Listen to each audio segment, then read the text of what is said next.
All right, welcome back, everyone. 10:30 on your Thursday morning. Right now, we want to talk a little bit about HIV testing. We do know that June 27th is coming up, and that is National HIV Testing Day. So, joining us this morning is Helen Everett, who is the CVS specialty pharmacist, and then we have Christopher Hooper, who is also an HIV patient. So, first off, thank you both for joining us this morning.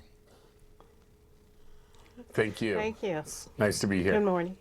Yeah, nice to meet you both. So we know right now over 1 million people here in the U.S. have HIV, making testing, all the more important. So I guess the question first to you guys is, why does HSV testing still matter?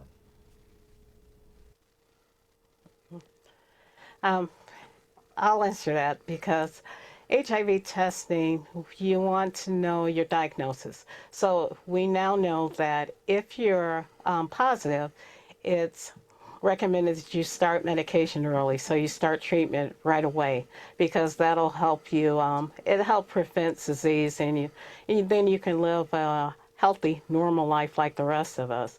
The other part of that is you can't transmit the virus and transmit to other people unknowingly because so you don't know that you have it. We know that with HIV that you can have you're only sick when you initially get it, and then after it can you can have it as a chronic condition and not be sick at all, but you're still spreading it.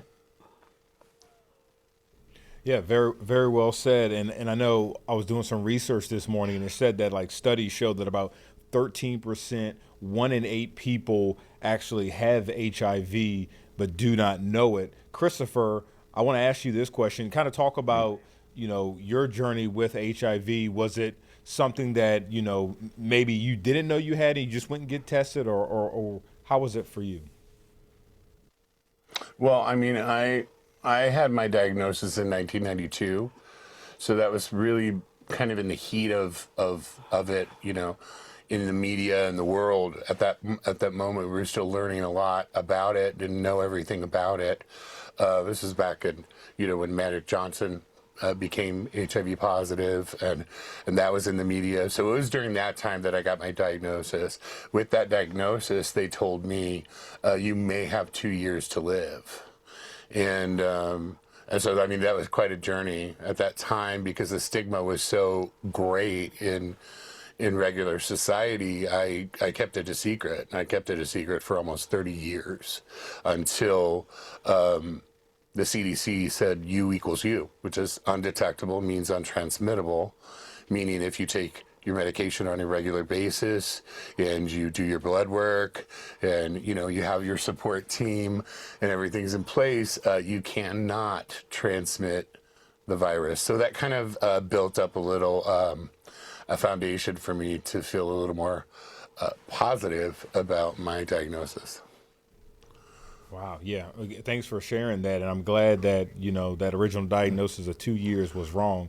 Um, you know, Yeah, me Obviously too. technology has really advanced since back then. How has treatment really improved for people living with HIV? Yeah. I think I could answer that right now. Before the medications where you had to take a cocktail, so you would take multiple tablets a day, and a lot of side effects. But Hmm. now most people are on a single tablet regimen, meaning a single tablet combination of medications.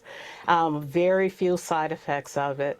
There's also, if you don't want to take a tablet daily, there's a long-acting injectable that you can take every 2 months. And once again, minimal side effects.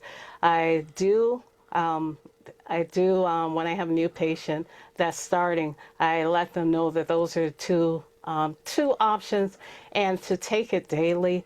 And most people don't have a problem. If they do, to let me know right away. Yeah, that's well said.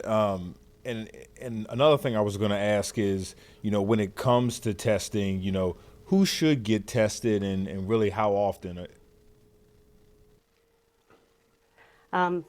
CDC guidelines. So everybody, ages 13 to 64, you should be tested at least once. And then you're going to test more often depending on your risk factor. So if you have risk, then it could be every 3 to 6 months, every once a year. There's now also medication to prevent it. If you're on PrEP, then you have to test every 3 months to continue the medication. Well said, Helen. And then before we go, Christopher, I want to ask you, what's your message to some people who may be living with HIV, and maybe how you mentioned earlier in the days that they were maybe scared to say anything or maybe scared to get tested? What's your message to them?